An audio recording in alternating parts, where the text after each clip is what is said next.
నీకు కావాలంటే తీసుకోకూడదు నువ్వు పర్సనల్ అంటే మీడియా.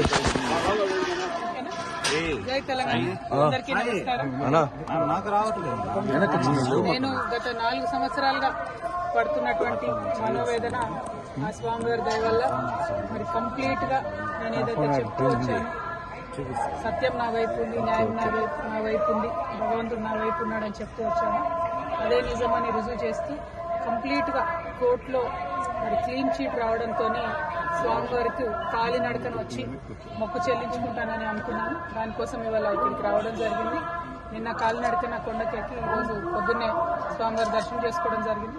మరి అదేవిధంగా రాబోయే రోజులలో తెలంగాణ రాష్ట్రంలో తెలంగాణ ప్రజల పక్షాన తెలంగాణ ఇంటి పార్టీగా పనిచేయడానికి ఫ్యూచర్లో పొలిటికల్ పార్టీని కూడా పెట్టబోతా ఉన్నాను. కాబట్టి దానికి కూడా ఖచ్చితంగా స్వామివారి ఆశీస్సులు ఉంటాయి, దయ ఉండాలని చెప్పి కోరుకొని మరి వాళ్ళు దర్శనం చేసుకోవడం జరిగింది. నేను ఎప్పుడు తిరుమలకు వచ్చినా ఒకటే కోరుకుంటాను, తెలంగాణ రాష్ట్రం బాగుండాలి, తెలంగాణ ప్రజలు బాగుండాలి, ఆంధ్ర రాష్ట్రం బాగుండాలి, ఆంధ్ర ప్రజలు బాగుండాలి.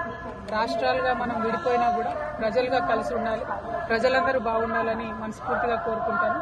అదే జరగాలని చెప్పి మళ్ళీ ఒకసారి భగవంతుని కోరుకుంటూ థ్యాంక్ యూ. జై తెలంగాణ, జై ఆంధ్ర.